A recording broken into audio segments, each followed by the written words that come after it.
All right, folks. So we're going to go and get started with our July edition of the Northwest Gas Association's monthly webinar series. I am your guest speaker today, I guess. I'm Dan Kirshner. For those of you who don't know me, Dan Kirshner, I'm the Executive Director of the Northwest Gas Association. I think we can probably forego much more formal introductions than that. Today, I'm going to go over the Northwest Gas Market Outlook, which we released about a month ago, and we'll be able to entertain any questions you have. As you know, for those of you who are webinar regulars, you know that we like to keep you on mute to minimize background noise and ask that you use the chat function to enter any questions you might have. I will be doing double duty today, moderating as well as trying to pay attention to the chat. So cut me a little slack if I don't see it right away, but I think I will. So hopefully that, an in presenter view, huh? Okay, thanks, Steve. I appreciate that. I guess I'm going to have to get out of this, and I got to do a couple of things here to make sure this all works. So I'm going to enable hand gestures. So if you have a question, please use the hand gestures and raise your hand, and I will try to recognize you there. In the meantime, I'm going to get out of this hand presenter mode. So if I can do that, give me just a second here, folks. And it will there. I think that might work a little better. So do use your hand gestures to let me know you're looking for, you have a question. And thanks again, Steve, for letting me know that you were seeing what I was seeing. Okay, so we are recording today's webinar, and on our YouTube channel there, you see the link. You will see, you can go to past webinars and review them. You can go to future webinars will be posted on there. We always try to keep you up to date. This webinar will be posted probably later today or first thing tomorrow. When you see it, feel free to forward around to people that you think might have an interest in the content of this webinar. And while we're talking about our webinar series, we're off in August, but you will see that we've got some scheduled for September, October, and November. September should be an exciting one. Northwest Natural and the company Modern Hydrogen are going to be talking about decarbonizing methane to accelerate the clean energy transition. On October 17th, we'll have the American Gas Association in to talk about artificial intelligence in our industry. And in November, INGA, the Interstate Natural Gas Association of America, our pipeline trade association, will be talking about their 2023 climate report. So we've got a great lineup for you in future webinars, and we hope you all will join us. Do look at nwga.org/events. That's where you can register for our webinars, each of them, and we encourage you to do so and to, again, forward that information to those you think might have an interest in the material that we're presenting at that time. So moving on, we will do that. And let's get started on the Northwest Gas Association 2024 gas market outlook. First of all, just a little bit of background on the Gas Association. I think most of you are very familiar with us. Our core members are the natural gas utilities that serve Idaho, Oregon, Washington, and British Columbia, and the interstate transmission pipelines or federally regulated transmission pipelines that ship gas to our region from producing areas in the U.S. Rocky Mountains West, Alberta, and British Columbia to and through our region to market areas. We also, this year in 2024, have begun to welcome associate members. You see those listed there, several, couple of storage and midstream companies there, a couple of marketing companies, and of course, Idaho Power, which has some significant interest in natural gas fired generation. That list will grow over time. If you're interested in considering an associate membership, please contact me, let me know, and we're happy to talk to you about that, let you know what's in it for you, why you might be interested in it, and what the requirements are going forward. So you see a map there also of our member companies' service territories. And I like to start this presentation with the numbers. Very simply, our member companies serve more than 3.5 million households. That's about 10,000 people, or 10 million people, excuse me. And they do so across a pipeline system that spans more than 125,000 miles. That's 5 times wrapped around the earth, if you can imagine that. So it's a vast energy delivery infrastructure that serves a lot of homes, serves warmth and comfort to a lot of homes across the region, and almost 350,000 businesses, institutions, and industries that employ hundreds of thousands of people in our region. So I always like to give a shout out. There are 2 natural gas utilities that are not members of the Gas Association, are municipally owned. Ellensburg and Enumclaw are both municipally owned gas utilities that serve their citizens with natural gas and electricity. So that's us by the numbers, the Gas Association by the numbers. Just a way of level setting, this historic commodity price slide really reflects, I think, at least 2, 3, perhaps at least 3 epochs in the natural gas industry, and I love to talk about it. So it's really more than 3, but I started with the association in 2002, which is basically where you see the gas price start to launch upward. But what are the eras that we're looking at here? Well, in the 80s, first half of the 80s, natural gas, the 70s, natural gas was highly regulated. It couldn't be used to generate electricity. It was a very regulated market, and in the mid 80s, the feds deregulated that market, so pipelines could no longer own title to they became a common carrier.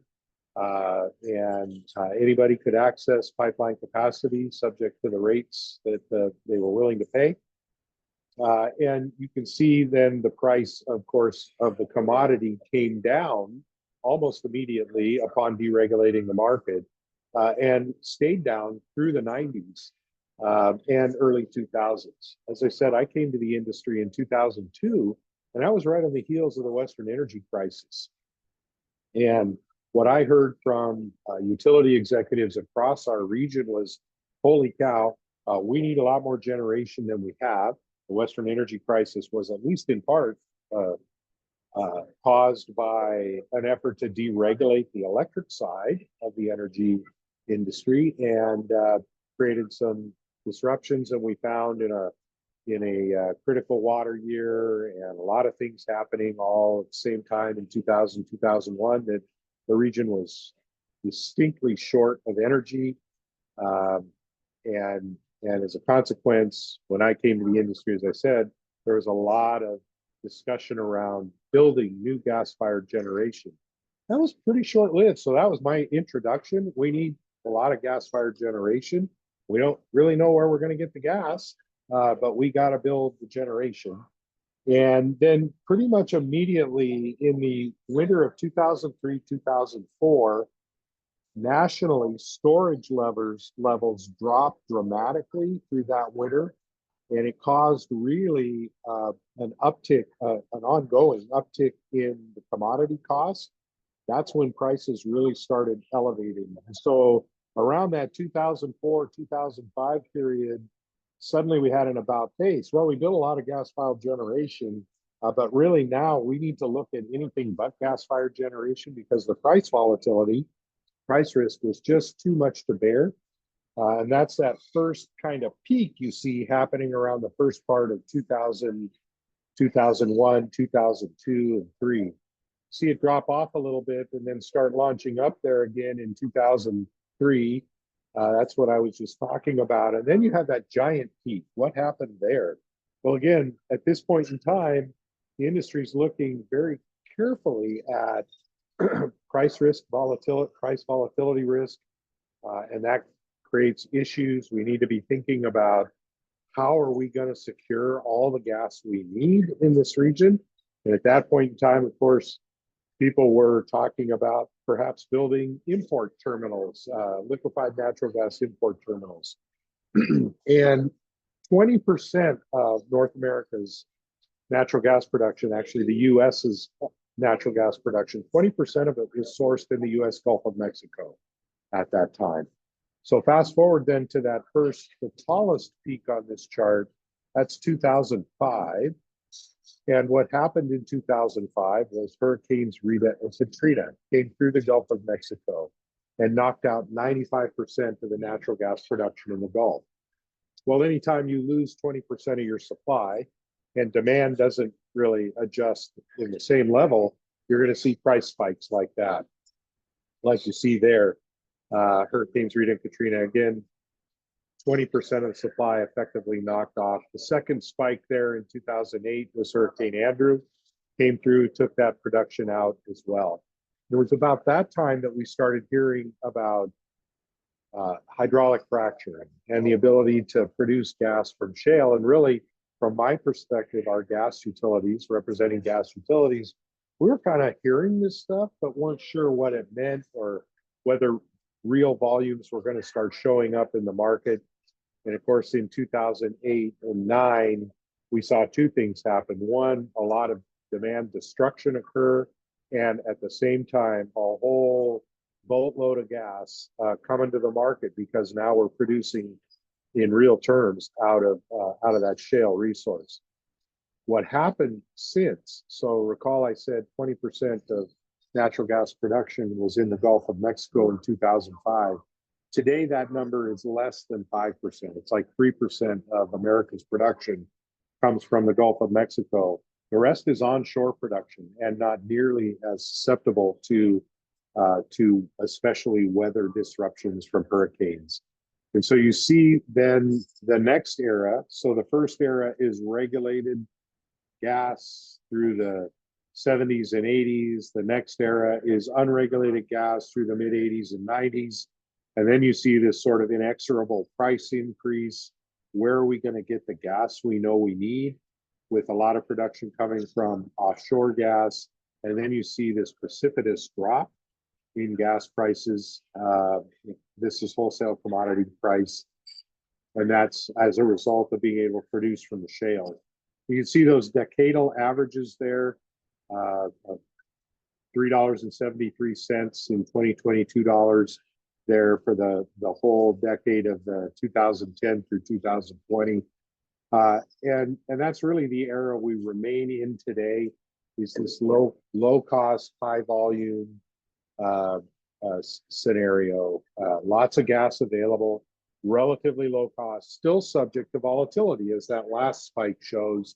This was Russia's invasion of Ukraine, and then you see, of course, prices continuing to fall after that immediate disruption. Anyway, I spent way more time on that slide than I wanted to, but I think it's interesting to think about how the natural gas industry from a commodity side has really shifted across these 5 epochs over the last 40 or so years. So pretty interesting dynamics. This is gas prices going forward, according to the EIA and the Northwest Power and Conservation Council. So that dashed line in the middle is EIA's forecast from 2023. They did not do a 2024. That says 2022 AEO, but it's actually 2023 AEO. And I think it's remarkable to note that the long-range forecast for the cost of the commodity, wholesale cost of the commodity, is really, it stays under $4 through 2050. That's really remarkable. This similar slide, if I posted from the Energy Administration's 2000, let's call it 2006 or 2007 annual energy outlook, the long-range forecast would have had an inflation-adjusted commodity price of natural gas at about $12 by 2040. So this is a huge, huge thing. And then you see the solid lines are the Power Conservation Council's forecast for prices delivered at different points that are relevant to our region. including Sumas, ACO, and Opal.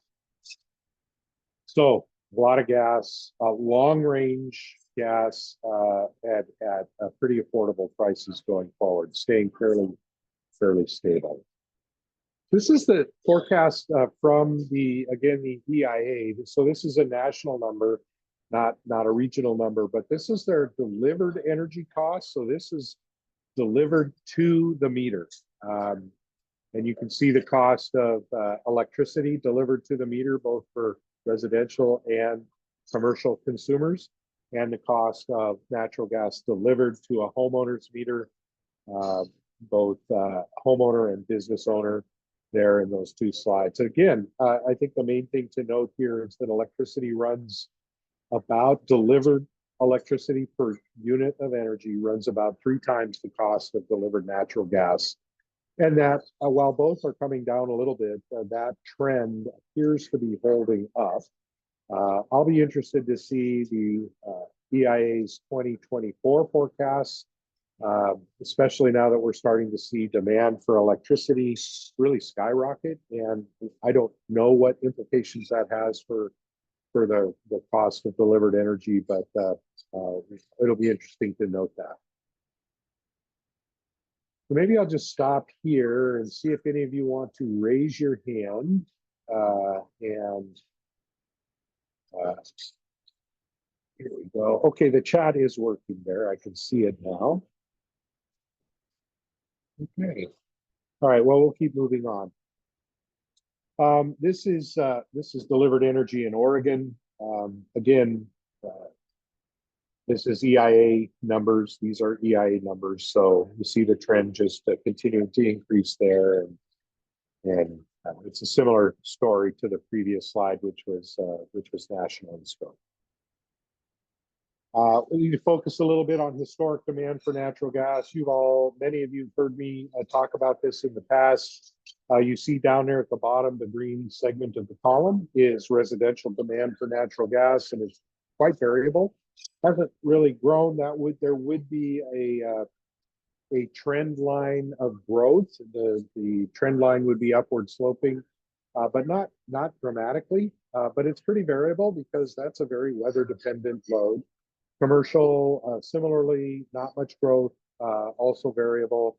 Industrial demand, you'll see we've lost some, and frankly, in 2 tranches, one that doesn't show up here anymore around that Western energy crisis that I previously referenced. We lost the aluminum industry, which we had 10 smelters operating in the region, employing thousands of people. And I think 7 of them went out of the region immediately on the heels of the Western energy crisis, when they actually found it made more sense to sell their power contracts than to use the power to generate, to manufacture aluminum. So, it's just a business decision. 7 of them exited the region. I think 3 of them limped along for a while. And I think they're all closed now. Finally, just in the last year or two, I think the last one was Alcoa up in Ferndale, closed down in the last couple of years. So you don't see that on this slide, but we lost about 20% of our industrial load through the energy crisis of 2001. And then you fast forward up here to 2008, 9, 10, we lost another tranche of industrial demand.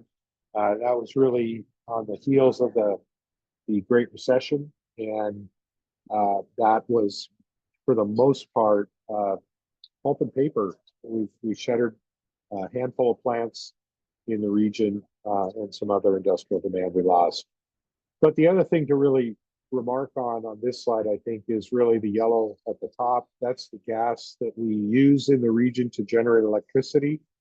And you can see there it's quite variable. But it's also increasing, and the last 5 years, it's really been increasing pretty dramatically. Most of you know, I think, that natural gas is the generation fuel that's on the margin. It's the first one off and the last one on when all of the other resources, tracking really all of the other resources. So there in 2011, many of you will remember, we had a very windy and watery year. I think, as I recall, BPA even curtailed much of the wind coming onto the transmission system, ended up getting wind developers or wind producers sued BPA for access to the system. I think they won that litigation, but that's what was going on in 2011. Lots of water and wind available, so not much gas needed. And then fast forward to 2023, a lot of gas needed. That was last year was our largest power burn year for power burn for natural gas. Okay, moving on. And that really has implications for how we utilize the pipeline system in the region. So you can see 25 years ago, 50% of the pipeline load was industrial load. That's pretty much 24/7, 365 a year. Very steady load, not weather dependent. And that's really how the pipeline system was built. Pipeline system in our region was built to serve industrial demand, and the residential and commercial demand just piggybacked on that load. It was really a benefit to be able to build this system to serve industrial loads first, and then to extend the benefit of the system to residential and commercial customers. But bottom line was there wasn't much weather dependent load. 50% of it was weather dependent. Today, 75% of the load being delivered by the pipelines is weather dependent load, and you see that breakup. So we're utilizing the pipeline system differently than we did even 25 years ago. The pipeline system can certainly handle it, but just has implications, so we need to be thoughtful about those implications going forward. Any comments? If you have any comments, go ahead and write them in the chat there, and I'll be able to pick them up here in the next slide or two. So let's look at our forecast. Now, I think all of you know that our gas market outlook is an aggregation of our member companies' integrated resource plans, along with some of the long-range planning that our pipeline companies do for direct connects to their system. And so we aggregate all that information and we come up with a load forecast. And this is for the reference or base case, the kind of the expected case, if you will. And you can see there, I think the one thing that's notable about this, it starts in different places over the last 5 outlooks, but really the slope of the curves is pretty similar across all 5 outlooks. I mean, maybe in 2022, we saw that flatten out a little bit. In 2017, it was a little bit steeper, similar to 18 and 19, and then it drops off a little bit in 2022. And then in 2024, we've got this big jump, but essentially the slope of the curve is flat in 2024. So not other than that one jump, which we'll talk about here in just a minute, there's not a lot of growth. It's pretty modest growth going forward. And I think this reflects our member companies' understanding of the implications, current understanding of the implications of some of the clean energy policies that are being implemented across our region. It's important to note, I think, at this moment that understanding will continue to evolve as the implications become more clear, as the implementation matures of some of these clean energy policies, and the implications of that implementation become more clear. So that's where we're at today. And this is our current forecast. And you can see that big jump there. A couple notable things here. First of all, the red line at the bottom is commercial demand. Not much growth in commercial demand over this year. That solid red line. Residential demand is the solid green line. A little bit of growth, but again, not much. Less than 1% per year on average, compounded annual growth rate.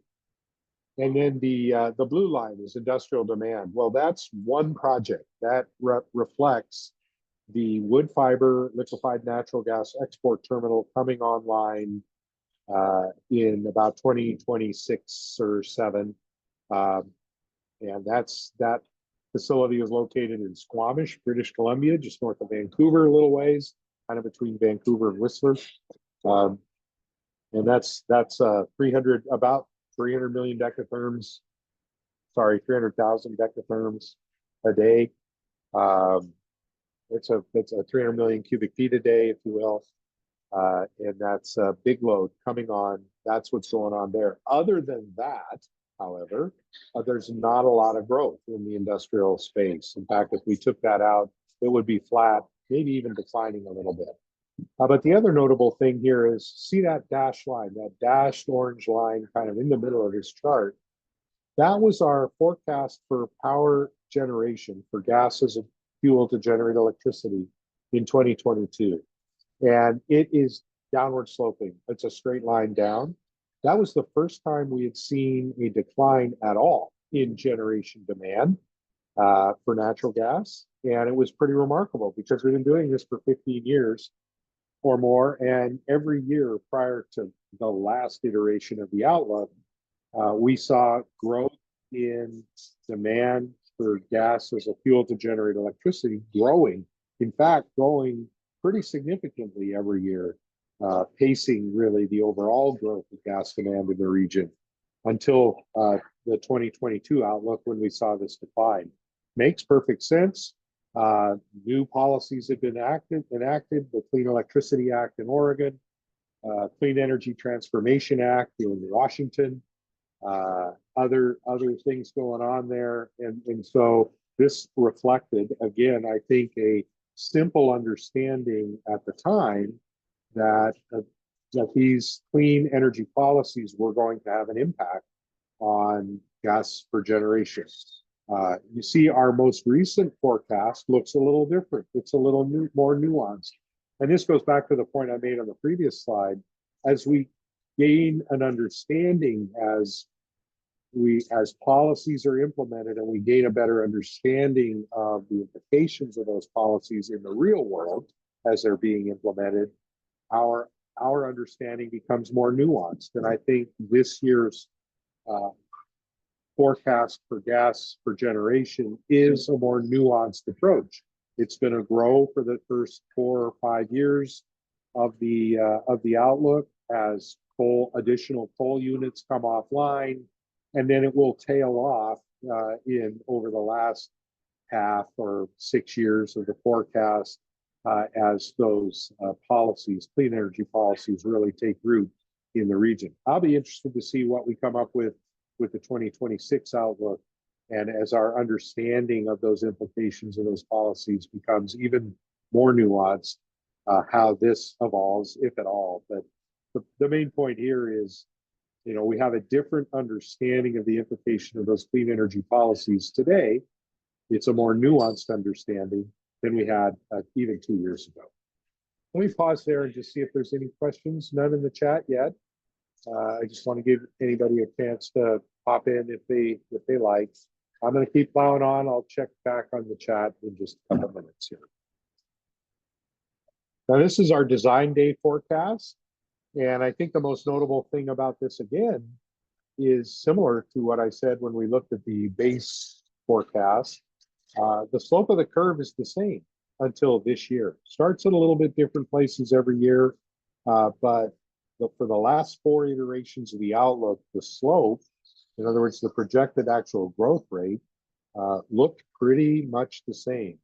Well, this year we're adding that bump from the wood fiber LNG project, but the slope of the curve is tailing off.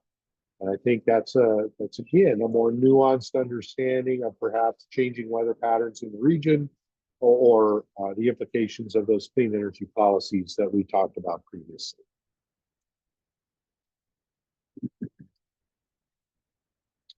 This is really, I'll call this a money slide. It's a money slide for sure. The gas system delivers heat. At the end of the day, that's what our member companies deliver to this region is heat. And so when it's cold out, we are delivering a lot of energy. And those of you, I think all of you, maybe experienced at some level or other the cold snap over the Martin Luther King weekend earlier this year. And this was 1 hour on Sunday, January 14th, from 9 a.m. to 10 a.m. During that 1 hour, natural gas was delivering 70% of the energy being consumed in the region. Now, that doesn't count the gas being used to generate electricity. That's just end use energy. And the electric system, the grid, was delivering 30%. This is for Oregon and Washington. Now you see there that little note there, plus the gas system delivered almost 35,000 decatherms during that 1 hour of gas to generate electricity for the region. So we don't put that in the slide because it's sort of like comparing apples and oranges in the chart, but it's just important to understand that the gas system was delivering a critical energy resource at a very critical moment in time when it was really cold in the region. I did a calculation. I didn't include a slide on it here, but I just did this for actually the Washington Public Utility District Association asked me for some data, Nicholas Garcia.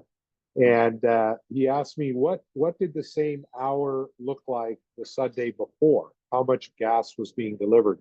I don't know what the electricity side of that equation is, but here we delivered 218,546 decatherms during that hour on this Sunday, January 14th, in the midst of the cold snap.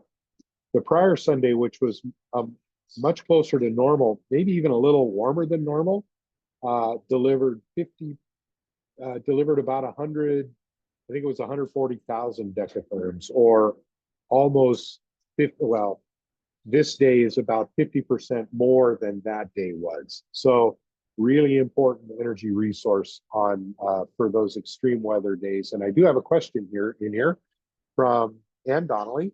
Remind us if these graphs are representing NWGA utilities or the region as a whole or the US. Most of these, Ann, are our region. So our gas utilities, they are aggregated. So they represent loads of gas utilities serving Idaho, Oregon, Washington, and British Columbia. So thanks for the question. That's a good clarification. There were some slides when I put back up there earlier that all of the stuff, the historic energy prices, the energy price forecast, those things were national numbers for the most part, with a couple of nuances. But these charts, the historic demand chart you saw, and these forecast charts, these are all specific to our region and our industry. Thanks for the question, Dan. Okay, moving on. This is the peak and average supply demand balance slide. And I just want to explain what's on this slide for you. Let's talk about the columns first. The columns represent an average day. So the lowest column, the lightest green line there or column there, is our shoulder month. It's June, actually, not May. It says May or June. It does vacillate between the two, depending on the year. But this every one of these years, the lowest forecast month of gas demand is June. And so that represents an average June day. So we know what the forecast is for the month. We divide it by 30, and that's the number we come up with. The medium green line there is our average winter day, and that is January in every case, always January. And so that, again, it's the forecast load for the month of January divided by 31 to get the average day. And then the darkest green line is our peak day. That's a day. That is our forecast day. Also, these are also called design days. So our member companies identify what is the most, I guess in this case, the coldest weather that they can reasonably expect based on history and probabilities to occur. So that's how we plan our systems. The gas utilities plan their systems around these design days. It used to be that when I first came to the industry, for the most part, our member companies were pretty much just using coldest day in history. And the example I like to use is Vista, for instance. Back then, Washington Water Power, the coldest day they saw was December 28th of 1968. Now, I lived in Pullman, Washington, and I was 10 years old on that day. I remember that day because it was 50 degrees below zero. Now, it wasn't 50 degrees below zero for a 24-hour period, but I remember my mom let me go outside on the porch for about 10 seconds just to experience what 50 degrees below zero felt like. It was very, very cold.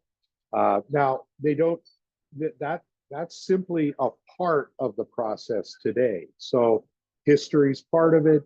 Some of our member companies will only go back so far, 2 decades, 3 decades, coldest in that span of time.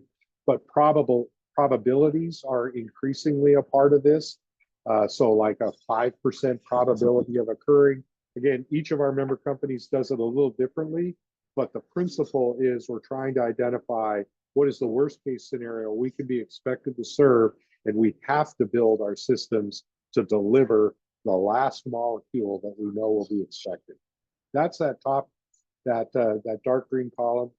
It's also important to understand that this aggregates all our member companies. So Puget Sound Energy and Avista serving different weather climes, Intermountain Gas and Northwest Natural and Fortis BC. So as you all know, weather patterns tend to roll across the region, but we've also seen it be coincidentally cold across the entire region. So this is a reasonable projection. It could happen. More likely, those weather patterns do roll across the region. So that's what we see there, an aggregated design day. And then the lines there represent different resources. So the purple line at the bottom is pipeline capacity to serve. And you see it matches up pretty well with the winter day. We would expect that to be the case.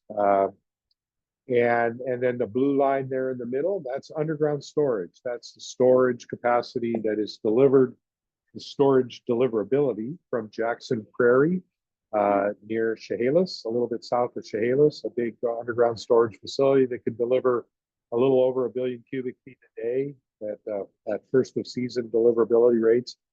And Mist in Northwest Oregon, again, another, I think, almost 600 million cubic feet a day that it can deliver at first of season rates. And then that top line, the orange piece, is the Needle Shaving Peak.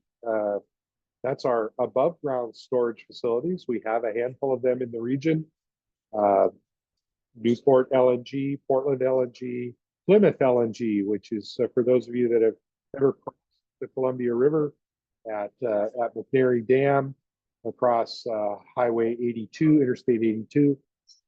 If you look off to the left, if you're headed north, you'll see off in the distance, about a mile down the road, a couple of large storage tanks, and that's Plymouth LNG. So LNG is a precious resource. It's really great. It serves that Needle Peak when everything else is pumping it full and we still need a little bit more. That's what LNG delivers to the region. And only then, because we can exhaust, so Plymouth LNG is an example, can deliver enough gas to get to empty within 10 days, but it takes almost 3/4 of a year to refill those tanks. So pretty important that it's only used as the last measure of resort, but a really valuable resource to us. And you see on this slide, you know, if I'm a regulator looking at this slide, I'm probably thinking to myself, well, the system's not overbuilt. Consumers aren't paying more than they need to pay for the capacity. I got a little maybe nervousness around the couple of years, 26, 27. That's, by the way, when Woodfibre LNG comes on. And then you see a couple of years after, if you see that jump in the design day there in the column, but trailing that, if you look at the little jump in the pipeline capacity, it's a couple of years after that capacity comes on, the Woodfibre LNG comes on. That's an expansion on the Enbridge pipeline that is really designed to restore a little bit more flexibility that Woodfibre is taking out of the system. So if I'm a regulator, I'm looking at that saying, well, it's not overbuilt. If I'm a system operator planner, I'm kind of chewing on my fingernails here a little bit because it's pretty close. So I have a couple of questions here in the chat here. Okay, are the lines cumulative? Yes, Kevin, the lines represent all of the pipeline capacity, all of the underground storage, and all of the, so the top line there represents, you know, the orange line, which represents the increment added by the peak LNG stacks on top of the others. So they are cumulative in that regard. So a little bit nerve-wracking here, especially those couple of years there in the middle when wood fiber comes on, but before the Enbridge expansion has been completed. And then this is my last slide here. And again, if you've got any questions, feel free to enter them in to the chat now while I finish up with this slide. This slide just shows pipeline utilization with that dashed orange line at the top representing 100% capacity or 100% utilization of the pipeline, and the blue line showing really the 5-year average utilization. And what, just cutting to the chase, what this says is during the winter months for the last 5 years, we have averaged 95% utilization of our pipeline capacity in the region. That's really, that means we're really at the edge of our system's ability to deliver. We always find a way, but we're getting pretty close. So demand has grown over the years, especially during this period of time, these winter months. And that's when not only do we need gas to provide heat, but we also need gas to generate electricity to provide heat and other services that electricity does. So both loads growing and forecast to continue growing. And we need to grow the infrastructure to make sure that we're able to serve this last little bit. So with that, I believe I'm done, and I will just see if there's anybody has any questions. Good, we've got one extra one here. Steve Elliott asks, any thoughts on impact to gas demand stemming from AI data center growth in the region over the next few years? Well, we're not an expert in electric generation, Steve, but I would say certainly what I just referenced about pipeline utilization already in the winter months, part of that is because we are running the gas generators in the region flat out. And to the extent that we have to add more gas, because gas being on the margin, everything else is running all out, and you got to bring more gas on, that's going to create, I think, more pressure on both systems, on both the grid and the pipeline system to serve that demand. I hope that answers your question. Any other questions for folks? I'll give you just a minute or two here. Again, we look forward to seeing you for our upcoming webinars in September, October, and November. The September, Modern Hydrogen and Northwest Natural on their project, which is really cool. I encourage you to join us if you want to learn more about a technology that has great promise in helping decarbonize the fuel that our vast energy delivery system here in the Northwest delivers. AI and the natural gas industry in October with the American Gas Association and the Interstate Natural Gas Association of America's climate report for 2023, the Pipeline Trade Association. Well, with that, I don't see any additional questions. So I will just thank you for your attention today. I hope you found this useful. Again, our webinar is recorded. You will find it on our YouTube channel later today, probably.